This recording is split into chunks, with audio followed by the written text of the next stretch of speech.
Aujourd'hui, le thème que nous allons voir est intitulé « Les échanges de minuit ». Amen. Le thème, c'est « Les échanges de minuit ». C'est ce que nous allons voir aujourd'hui. Et nous voyons ça dans le livre de 1 Roi chapitre 3, verset 16. 1 Roi chapitre 3, verset 16 à 28.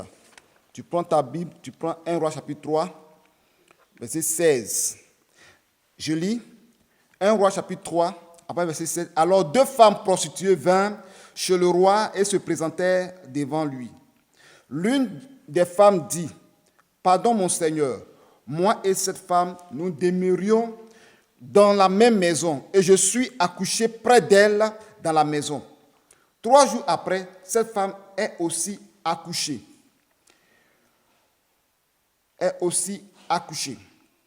Nous habitions ensemble. Aucun étranger n'était avec nous dans la maison. Il n'y avait que nous deux.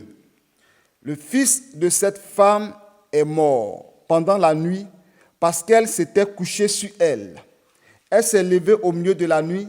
Elle a pris mon fils à mes côtés tandis que ta servante dormait. Et elle l'a couché dans son sein. Et son fils qui était mort, elle l'a couché dans mon sein. Le matin, je me suis levé pour allaiter mon fils. Et voici, il était mort. Je l'ai regardé attentivement le matin. Et voici, ce n'était pas mon fils que j'avais enfanté. L'autre femme dit, au contraire, c'est mon fils qui est vivant et c'est ton fils qui est mort. Mais la première répliqua, nullement, c'est ton fils qui est mort et c'est mon fils qui est vivant. C'est ainsi qu'elle parlait devant le roi. Le roi dit, l'une dit, c'est mon fils qui est vivant et c'est ton fils qui est mort. Et l'autre dit, nullement, c'est ton fils qui est mort, c'est mon fils qui est vivant. Verset 24, puis il ajouta, apportez-moi une épée. On apporta une épée devant le roi. Et le roi dit, coupez-en deux l'enfant qui vit et donnez-en la moitié à l'une et la moitié à l'autre. Verset 26, alors la femme dont le fils était vivant sentit ses entrailles se mouvoir pour son fils et elle dit au roi, ah mon Seigneur, donnez-lui l'enfant qui vit et ne lui faites point mourir. Mais l'autre dit, il ne sera ni à moi ni à toi, coupez-le. Et le roi, prenant la parole, dit, donnez à la première l'enfant qui vit et ne le fait point mourir. C'est elle qui est sa mère. Tout Israël apprit le jugement que le Seigneur, le roi, avait prononcé, et l'on craignit le roi, car on vit que la sagesse de Dieu était en lui pour le diriger dans ses jugements. Alléluia. Amen. Vous voyez dans ce passage, il s'agit de 2 prostituées qui étaient dans la même maison. Et les 2 prostituées sont tombées ensemble au même moment et elles ont accouché, alléluia, au même moment. Vous comprenez? Donc, la Bible nous dit qu'il y a une qui s'est mal couchée sur son enfant. C'est pourquoi les femmes enceintes, quand vous couchez, les femmes, les nourrices, les bébés, mamans, quand vous vous couchez, faites attention parce que cette histoire est vraie. Il y a beaucoup de femmes qui ont tué leurs enfants après l'accouchement. Elles sont mal couchées, il y a le sein qui a bouché. Les narines de l'enfant s'est étouffé. Donc, faites très attention quand vous couchez. Vous comprenez? Donc, l'enfant est mort. L'autre femme s'est couchée sur l'enfant et l'enfant s'est étouffé et l'enfant est mort. Donc, elle était dans la même maison. Elle a regardé, son enfant est mort. Ah, mais quand elle voit sa voisine, son enfant est vivant. Elle a dit quoi? Elle n'était pas d'accord. Elle dit non, ça, je ne vais pas laisser cette affaire-là. Elle va attendre au milieu de la nuit. Quand on parle au milieu de la nuit, il s'agit de minuit. Au moment que l'autre dormait profondément, elle prend son enfant, vous voyez, elle prend pour elle qui est mort, elle dépose et elle prend l'autre et elle met dans son sein. Matin, quand l'autre qui avait son enfant qui est vivant a regardé, vous savez, les bébés se ressemblent, mais au moins il y a un petit signe. Elle a regardé attentivement. Elle a réveillé sa voisine, elle voit que l'autre enfant vit. Elle dit, voisine, l'enfant qui est là, ce n'est pas mon enfant. L'autre dit, quoi? Ce n'est pas ton enfant. Moi, voici mon enfant. Voilà ton enfant qui est là-bas. Elle dit, non. Ce n'est pas mon enfant. L'autre dit, non, c'est mon enfant. C'est ton enfant qui est mort. Celle qui a soulevé l'enfant mort l'a dit, c'est ton enfant qui est mort. L'autre qui a son enfant vivant dit, non, c'est ton enfant qui est mort que tu as mis ici dans mon sein. Et tu as pris mon enfant vivant par là dans la maison. Elles disent, allons voir le roi. Elles sont parties voir le roi Salomon. Et le roi Salomon, c'est la même chose. Le roi Salomon a demandé, qu'est-ce qui se passe? La femme va dire, celle qui a son enfant qui est vivant va parler. Elle dit, oh roi, cette femme et moi, nous sommes dans la même maison. Vous comprenez? Et la nuit, son enfant est mort. Au moment que ta servante dormait, elle a pris l'enfant au milieu de la nuit, elle a pris mon enfant vivant pour mettre en son sein et elle a envoyé son enfant qui est mort. Vous comprenez?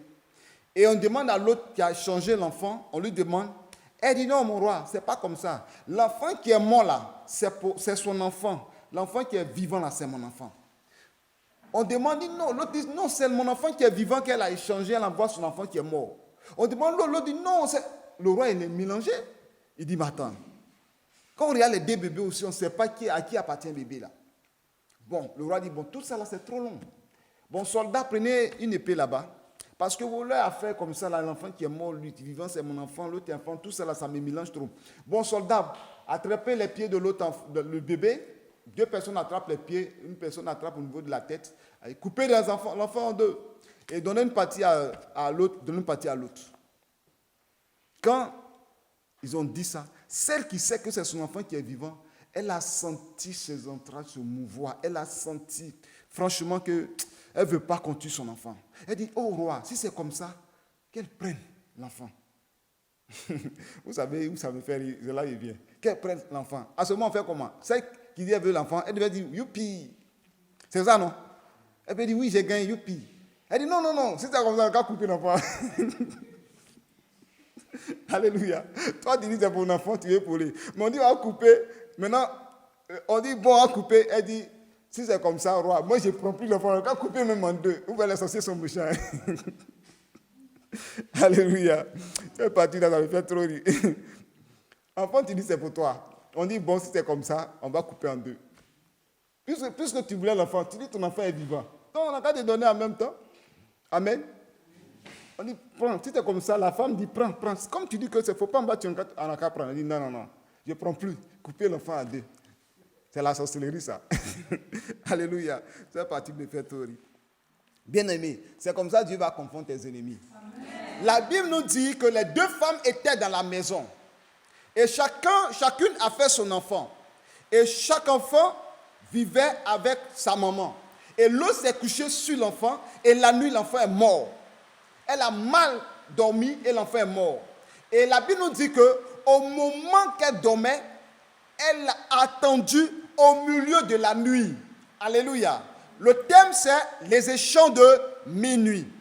Elle a attendu au milieu de la nuit. Et c'est au milieu de la nuit qu'elle a décidé de prendre l'enfant mort pour déposer en son sein. Elle a dit qu'elle a pris l'enfant mort et elle a pris mon enfant qui est vivant pour déposer en son sein. Vous comprenez le message? Et quand cela a été fait, c'est le matin qu'elle a constaté que l'enfant n'était pas à elle. Bien-aimé, c'est ainsi que les 2 ont discuté. Donc je dis à quelqu'un que l'autre femme, on peut dire qu'elle a un esprit méchant, un esprit mauvais, un esprit de sorcellerie. Elle veut prendre l'enfant de l'autre. Voici le roi animé de la sagesse de Dieu, animé de l'esprit de Dieu, va prendre une décision pour dire coupons cet enfant. Mais ce n'est pas là le message. Ce que je veux dire à quelqu'un, il y a eu échange pendant la nuit. L'enfant est mort peut-être à partir de 19h ou même à partir de 21h. De cette femme, la Bible déclare qu'elle a attendu au milieu de la nuit. Elle a attendu à minuit, comme on le dit. Et vers minuit, elle se décide et elle échange l'enfant. Bien aimé, pourquoi elle a attendu à minuit? Parce qu'il y a des échanges qui se font à minuit. Depuis que tu es né, peut-être que jusqu'à ce moment-là, même je peux dire même que depuis dans le sein de ta mère, il y a eu une transaction. On appelle ça transaction. Vous voyez, ils ont pris quelque chose. Depuis, dans le sein de ta mère, il y a eu des enfants, même des témoignages, qui disent qu'il y a des enfants qui ont été initiés depuis le sein de leur mère. Bébés, on les initie dans le ventre. Ce n'est pas la journée, c'est au milieu de la nuit, au moment que la maman dormait, la femme enceinte dormait. C'est là les sorciers viennent et ils opèrent, ils font leur transaction. Ils communiquent l'esprit de sorcellerie à l'enfant. Vous comprenez? Et même toi, tu es né, aujourd'hui, tu vis. Mais il y a eu des sommeils profonds, il y a eu des situations où tu dormais. Et l'ennemi a profité de ces situations-là pour faire des transactions, pour faire des échanges. L'échange qui a été fait, c'est quoi? L'enfant vivant a été échangé par l'enfant mort. Et la Bible déclare qu'elle a pris l'enfant, elle l'a déposé en son sein. Quand on parle dans son sein, dans la chaleur de sa maman, au devant de sa mère. Et c'est en ce moment-là que l'autre a eu le courage d'enlever. Elle l'a enlevé, mais elle n'a pas senti. Pourquoi? Parce que c'est à minuit. Vous avez remarqué qu'avant de se lever à minuit, c'était difficile. Hein? Pour se lever là, si tu ne prends pas courage, tu te lèves, les minuit, c'est là, le sommeil devient encore plus intéressant. Et tout ce qui se passe, tu ne fais pas attention, tu ne vas rien voir. Il y a parfois dans nos vies où tu dors, quelqu'un peut rentrer dans ta chambre, tu n'as pas pris médicaments de somnifères, mais la personne peut rentrer dans ta maison, sortir sans que tu ne saches, parce que tu es plongé dans un sommeil très profond. Alléluia. Et c'est ainsi que cette femme savait qu'à minuit, la femme, le coin sera tellement calme que l'autre va se plonger dans un sommeil profond. Et elle a attendu à minuit. Et elle a pris l'enfant de l'autre et elle a déposé son enfant qui est mort en son sein. Vous voyez, ce qui va se passer dans ce programme, c'est que depuis des années, il y a eu des transactions dans ta vie. Il y a eu des moments où tu as dormi dans ta vie. Il y a eu des moments de mort spirituelle. Il y a eu des moments où l'ennemi t'a attaqué au point que quand tu dors, tu n'arrives pas à prier. Et il y a eu des transactions. Des transactions au moment que peut-être tu n'étais pas encore chrétien. Tu étais enfant. Le sorcier est venu prendre quelque chose en toi. Ça peut même être la journée. Mais généralement, c'est la nuit que les choses se passent. Ils vont te donner une nourriture que tu vas manger. Cette nourriture va te communiquer l'esprit de mort, va te communiquer l'esprit de sorcellerie. Et cette transaction-là, c'est ce que tu vas annuler aujourd'hui. Alléluia. Et la femme ne s'est pas arrêtée là. Elle dit non, cette affaire-là, moi je ne laisse pas tomber. Comment, vis-à-vis comme ça, tu vas prendre mon enfant? C'est pourquoi vous allez voir que certaines femmes n'arrivent pas à enfanter parce que pendant la nuit, il y a eu transaction de l'utérus. Ils ont pris ton utérus au moment que tu dormais. Elle a dit qu'au moment, oh roi, au moment que ta servante dormait. Cette partie, vraiment, je vais lire encore pour que tu puisses comprendre. Le verset 20. Elle s'est levée au milieu de la nuit. Bon, je remonte au verset 19. Le fils de cette femme est mort pendant la nuit parce qu'elle s'était couchée sur elle. Elle s'est levée au milieu de la nuit. Comment elle a su que c'est au milieu de la nuit? C'est là elle a su que c'est au milieu de la nuit qu'elle a dormi profondément. Peut-être qu'à 21, 23, elle ne dormait pas. Donc elle a su que c'est au milieu de la nuit qu'elle a pris cet enfant. Elle a pris mon fils à mes côtés, tandis que ta servante dormait. Et elle l'a couché dans son sein. Et son fils qui était mort, elle l'a couché dans mon sein. Vous voyez? Le matin, je me suis levé pour allaiter mon fils. Et voici, il était mort. Je l'ai regardé attentivement le matin et voici, ce n'était pas mon fils que j'avais enfanté. Regardez, cette femme va dire quelque chose. Oh mon roi, au milieu de la nuit, je sais que c'est là qu'elle a échangé mon bébé. Et matin, je me suis levé. Je voulais allaiter mon fils. Je voulais donner du lait à mon fils. Et je remarque que mon fils est mort. Mais je l'ai regardé attentivement. J'ai regardé mon enfant attentivement. J'ai regardé que ce n'est pas mon enfant. J'ai dit, voisine, c'est mon enfant. Ma voisine dit non. Bien aimé, regardez la situation de cette femme. C'est un message très fort. Au milieu de la nuit, l'ennemi a volé ton mariage. Au milieu de la nuit, l'ennemi a volé ton travail. Au milieu de la nuit, l'ennemi a volé ta santé. Vous voyez notre frère qui est couché là-bas? C'est le matin c'est ça, hein? C'est le matin, il se lève, son pied a commencé à s'enfler. Il y a une transaction la nuit. L'action a été posée la journée, mais la nuit, ils sont venus amplifier ça pour que son pied s'enfle. Vous comprenez? C'est pourquoi au milieu de cette nuit aussi, je repousse cette maladie au nom de Jésus de Nazareth. Alléluia, je retourne à l'envoyeur. Bien-aimés, voici que lorsque nous dormons la nuit, l'ennemi, beaucoup de choses se passent. Tu es en bonne santé, tu te lèves matin, tu ne peux même plus marcher. Tu es matin, tu es malade. Tu es matin, tu as des douleurs par-ci, par-là. Dans le milieu de la nuit, ils ont utilisé ton âme comme cheval. Ils ont utilisé ton corps comme action diabolique. Et tu te lèves matin, tu as tous les problèmes. Les gens qui se lèvent, ils se couchent bien. Matin, on se lève, on dit la personne est morte. On a trop entendu ça. On dit, mais hier, on était ici, on a causé ensemble, on a mangé, il a même joué un peu la comédie, on arrive, et puis il est mort. Au milieu de la nuit, ils ont fait transaction.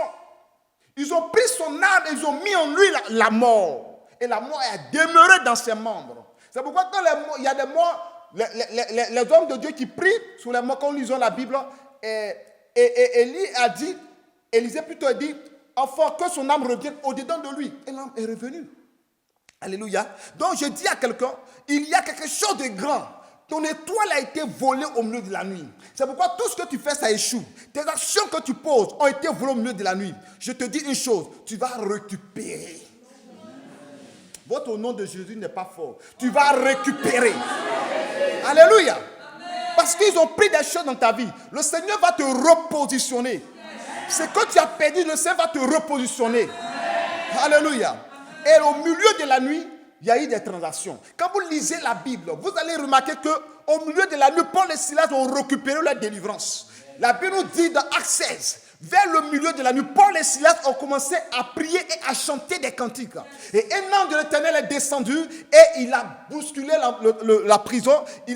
La descente de l'ange a fait ébranler les fondements de la prison. Et la Bible déclare que les chaînes étaient dans les mains sont brisées seules. Alléluia. Les pieds sont brisés seuls. Pendant la nuit, au milieu de la nuit, ils ont mené le combat. C'est pourquoi cette prière que tu es en train de prier entre minuit et 3 heures du matin, le Seigneur va briser tout ce qui est l'œuvre d'ennemi.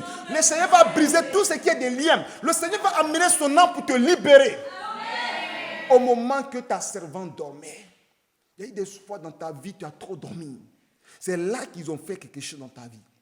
La Bible nous dit dans le Nouveau Testament qu'il y avait un monsieur qui envoyait ses ouvriers pour planter dans son champ le blé. Ils ont planté le blé et ils ont planté la nuit, ils sont partis. Ils sont partis la journée plus tôt. C'est-à-dire l'ivraie ressemble au blé, c'est ça. L'ivraie ressemble au riz. Vous savez, c'est comme ça. Ce sont des choses qui sont dans les champs de riz. Et c'est ainsi qu'ils sont arrivés et disent, mais maître, nous avons planté le blé dans tout le champ. Mais comment se fait-il qu'il y a l'ivraie qui est sorti?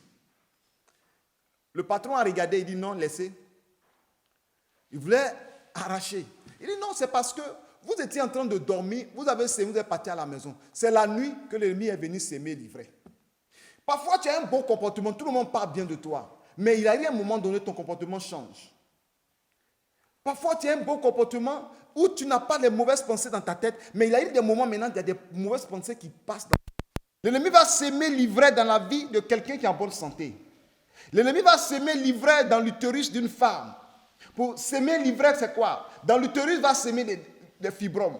Dans l'utérus, il va s'aimer des myomes, des kystes. C'est pourquoi vous allez remarquer que dans le ventre de certaines femmes, on trouve des kystes et des myomes. C'est l'ivraie. Au moment qu'elle dormait, l'ennemi est venu s'aimer. Parfois même son utérus a été arraché. Elle n'arrive pas à enfanter. C'est pourquoi je parle au nom puissant de Jésus. Tout utérus qui a été pris, le Seigneur ramène. Amen. Tout ce qui est de myome, de kystes qui ont été semés dans ton ventre, que le Seigneur détruit cela au nom de Jésus-Christ. Que tout se transforme en sang et que ça passe dans le sang précieux de Jésus-Christ. Amen. Alléluia.